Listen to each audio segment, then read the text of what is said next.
Hi, I'm Dr. Raghu Athre with Athre Facial Plastics in Houston, Texas. I'm a double board certified facial plastic surgeon specializing in facial rejuvenation. So a question that I received on one of my DMs and comments on one of my videos is, why is it that surgeons don't always do a deep plane facelift? There's a lot of reasons for this, and I'm going to try and pick a few of these reasons and kind of elaborate on this a little bit more. I think we need to start first with, what is a deep plane facelift? So there's a lot of marketing buzz today about deep plane facelifts. This was really brought to the forefront a few years ago, especially when Dr. Giacono in New York started publicizing the deep plane facelift. The deep plane facelift is not something new. It was actually invented back in the 1980s with Sam Hamra back in Dallas, Texas. However, what is new is a lot of the facial anatomy developments to make deep plane facelifts much more safe and reliable. In a deep plane facelift, there's a couple of key critical things that are happening. First of all, in order to understand this, let's talk a tad bit about facial anatomy. So your face is made up of layers very similar to an onion. So you have the skin, underneath that a very thin layer of fat, underneath that a muscle layer called the SMAS layer. Underneath the SMAS layer is a lot of very important stuff like the parotid gland, the muscles that make your face move, and this very important structure called the facial nerve. Now, getting back to the anatomy, there are ligaments that basically fixate these tissues to the underlying skull. And you've got your zygomatic ligament, you have a cervical ligament, you have an osteomandibular cutaneous ligament. Okay, these are ligaments that are essentially fixating and allowing this thing to be stuck to the underlying structures. Now, when you do a facelift, these ligaments prevent motion of the tissues in the direction that you want. In a deep plane facelift, you are essentially making an incision. So you see many of my diagrams when I do drawings on a patient have a line that's drawn from here to here. All right, so then mark your angle of the mandible right there. Okay. That's your deep plane entry point. You've seen this line very frequently in other surgeons when they show surgical photographs, and what that is called the deep plane entry point. So you're first undermining the skin up to about right here, then at that line you make an incision in that muscle layer, and you're diving underneath the muscle layer, and this allows you to dissect out all of those ligaments. So once those ligaments are dissected out, you're able to move the skin and the muscle to where you need to go without any counter tension. So think about this very similar to tug of war. So if you're playing tug of war and there's a series of people on the other side of the rope pulling against you, it's very hard to win tug of war. However, if you get rid of all the people on the other side of the rope, you can very easily play tug of war. This is exactly what is happening in a deep plane facelift. So all these ligaments are pulling against you.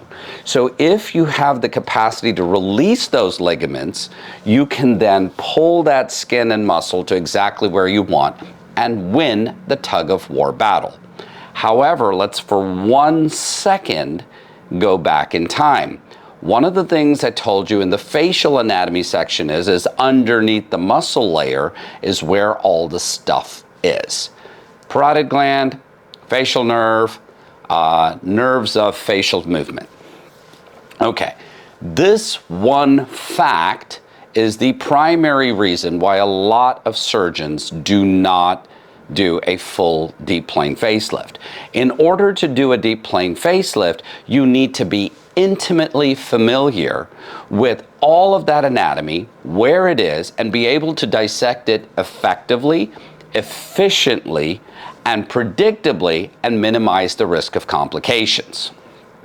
So, therein lies the biggest fundamental point to this little mini talk. So if you have not been adequately trained or you're not very comfortable with doing these things, it becomes a very, very scary endeavor very, very quickly.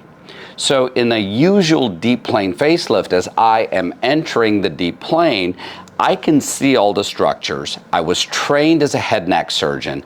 I've been in this area too numerous times to count. So therefore, I'm very familiar and comfortable with dealing with all of these structures.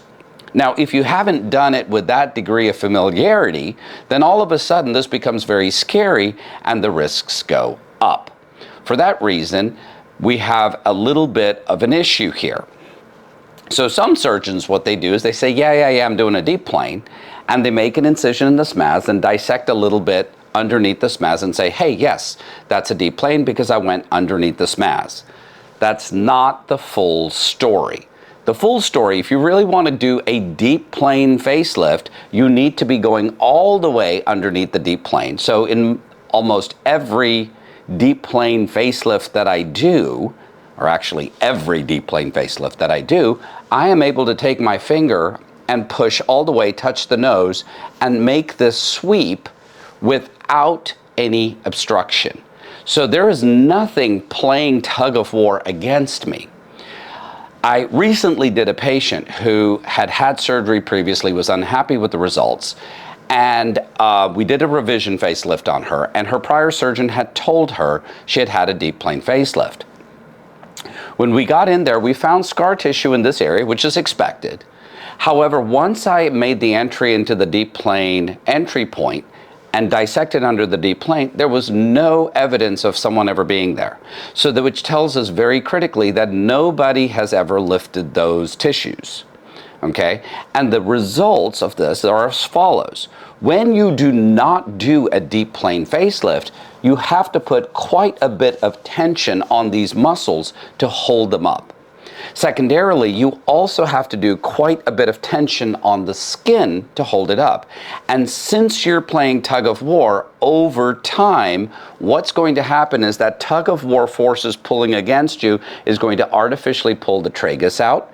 It's going to make those incision lines look wider, scars are wider, the earlobe looks pulled, the whole ear looks slightly distorted.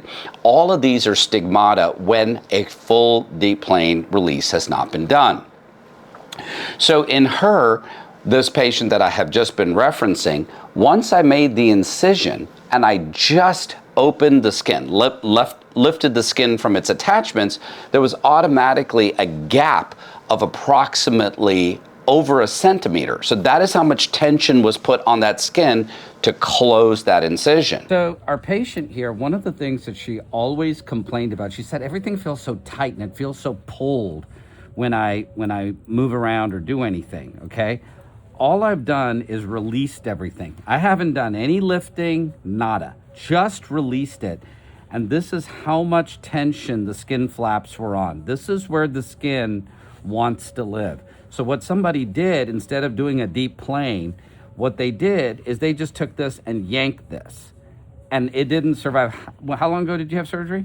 Almost 3 years. 3 years ago. Didn't even survive 3 years. No, one year, almost one. Okay, because this is her ligaments were never released, so they keep wanting to pull this way. And you can see this is how much was pulled, okay? So this skin is under no tension whatsoever, okay? This is where the skin really wants to live.